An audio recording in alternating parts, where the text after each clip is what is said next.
বেশি হলে একটাকে দুটো কাজ করতে পারি, ওরা আমাদের নিতে ভয় পায়। আমি আজকাল এগুলো অ্যাভয়েড করি। ছবিতেই আমি ন্যাশনাল অ্যাওয়ার্ড পেয়েছি। সব কিছুরই তো ভালো আর খারাপ দিক আছে, আমার মনে হয় এগুলো খুব খারাপ দিক।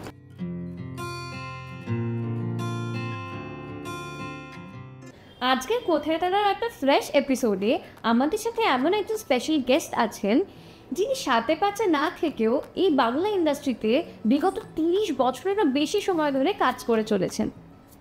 পরিচয় দেওয়ার প্রয়োজন নেই, তোমরা দেখতেই পাচ্ছ আমাদের সাথে ভীষণ প্রিয় আমাদের Dolan Ray. Welcome to the show Dolan দি। থ্যাংক ইউ সো মাচ, তুমি সময় বের করে আমাদের কাছে এলে। আজকে জমিয়ে আনতে দেবো। আচ্ছা, প্রথম প্রশ্ন আমি এটা করব যে তুমি এত বছর ধরে ইন্ডাস্ট্রিতে রয়েছো, কাজ করে চলেছো, এত বছরে কি ডিফারেন্স তোমার মনে হচ্ছে যে আগে একরকম ছিল এখন একরকম রয়েছে, কি ডিফারেন্স ফেস করেছো? অনেকটাই আগে ডিরেক্টর নির্ভর ছিল, মানে বিশেষত এই সিরিয়াল জগৎটা ডিরেক্টর নির্ভর ছিল। এখন সেটা অনেকটা না, পুরোটাই কর্পোরেট হয়েছে। চ্যানেলের পছন্দ অপছন্দের উপর অনেক কিছু ডিপেন্ড করে। আরেকটা যেটা বলছি যে এখন প্রচণ্ডভাবে সোশ্যাল মিডিয়ার একটা প্রভাব পড়েছে, বিশেষত ছবি বা কোনো বিজ্ঞাপনের শুটিংয়ের জন্য তাদেরকেই বাছাই করা হয় যাদের ফেসবুক বা ইনস্টাগ্রামে ফলোয়ার্স বেশি বা অমুক তমুক, এগুলো একটা মার্কেটিংয়ে গিয়ে এফেক্ট করে জিনিসটা, যেটাতে আমি ভীষণভাবে পিছিয়ে। তোমাকে ফিল্মসে এত কম দেখা যাচ্ছে কেন?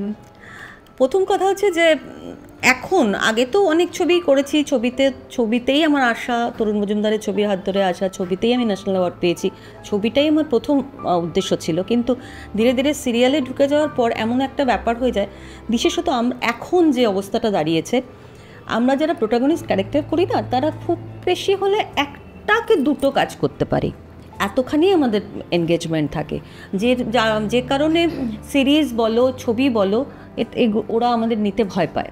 ঠিক ন্যাচুরালি ডেট অ্যাডজাস্ট হয় না। তার মধ্যেও যে করি না তা না, এই তো চাকির 2টো ছবি করলাম, যে একটা একদম করোনার পরপর হলো, তারপর আরও 2-3টে ছবি হয়েছে, আরেকটা এই জি5-এ এখন দেখাচ্ছে, নামটা পলাশের বিয়ে।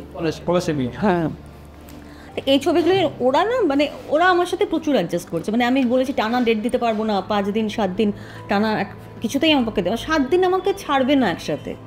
তো ওরা ওই অল্টারনেটিভ ডে করে নিয়েছে, কখনো 3 দিন, অনেক আগে থেকে ডেট নিয়ে 3 দিন বুক করে 2 দিন ছেড়ে দিয়েছে, এইরকম করে।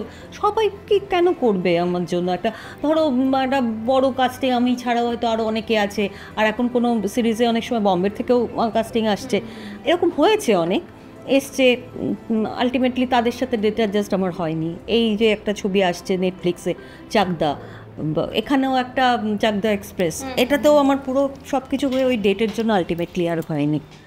তুমি যেরকম বলছো যে সোশ্যাল মিডিয়াতে তুমি এত অ্যাক্টিভ নও, কিন্তু সোশ্যাল মিডিয়া অনেক সময় ট্রোলিং হয়, অনেক কিছু নিয়ে হয়, তোমার রিলেশনশিপে এজ গ্যাপস অ্যান্ড অল, এটা স্টিরিওটাইপস তোমরা ব্রেক করেছো, এগুলো নিয়ে প্রচুর কথা হয়েছে।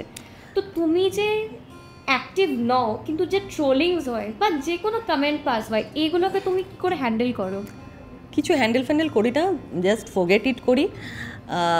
আর এই কারণে এখন মানে এত তিতিবিরক্ত হয়ে গেছি। আজকেও এই ইন্টারভিউটা মানে যিনি আমাকে বলেছেন তার প্রতি অগাধ বিশ্বাসের জায়গা থেকে আমি এটাতে রাজি হয়েছি। আদারওয়াইজ আমি আজকাল এগুলো অ্যাভয়েড করি।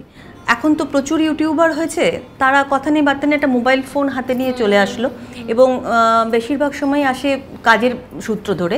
ধরো আমার শুটিং চলছে কোনো একটা কিছু, সেই শুটিং কভার করতে করতেই ওরা ফাট করে আমার মেকআপ রুমে ঢুকে বলবে, দিদি একটা আপনার পার্সোনাল ইন্টারভিউ নেবো। ওই যে বললাম আমি না বলতে পারি না, বা মুখে দুঃখ পাবে, আহা কেউ বন্ধু কেউ পরিচিত কেউ তোমাদের মতন বয়সী মেয়েরা দোলন্দি করছে, দিদি এটা হলে তোমরা তো ভাবে ভিউয়ার্স বাড়াচ্ছ, তোমাদের পয়সা হচ্ছে, আমার তো কিছু হচ্ছে না, আমি সেটাতেও ইগনোর করছি, সেটা নিয়েও আমার বদার করি। ঠিক আছে আমি বসে আছি, তো আমি যদি কিছু বললে তোমাদের কিছু ভালো হয় করছি। কিন্তু সবথেকে বিরক্ত লাগে কি বলো তো, তুমি কথায় তোমার সাথে এখন কথা হচ্ছে, তো মানুষের মুড এক এক সময় এক এক রকম থাকে, কখনো মানুষ ইরিটেটেড থাকে, কখনো খুব ভালো মুড থাকে। ভালো মুডে অনেক সময় প্রাণ খুলে অনেক কথা বলে থাকি, মুডটা খারাপ থাকলে অনেক সময় বাজে কথা বলে দিই। এবার কথাটার আগে কাটবে পেছনে কাটবে, মাঝখানের কথাটুকু তুলে নিয়ে ওটাকে ভাইরাল করবে। বোকা সমস্ত জিনিস দিয়ে ট্রোল করে, তুমি ভাবতে পারবে না।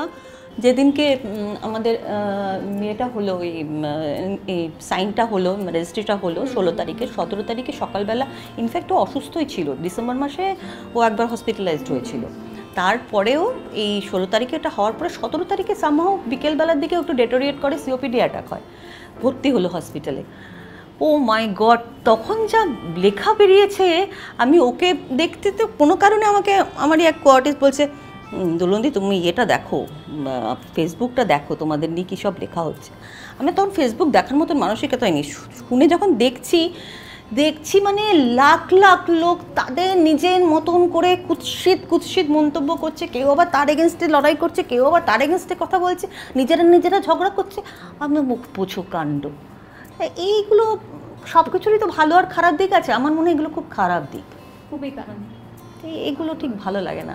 আমি কোনো মন্তব্য কাউকে বলিনি, খুব খারাপ লিখেছেন, আমি একটা মন্তব্যের কোনো উত্তর দিইনি, আমি শুধু দেখেছি।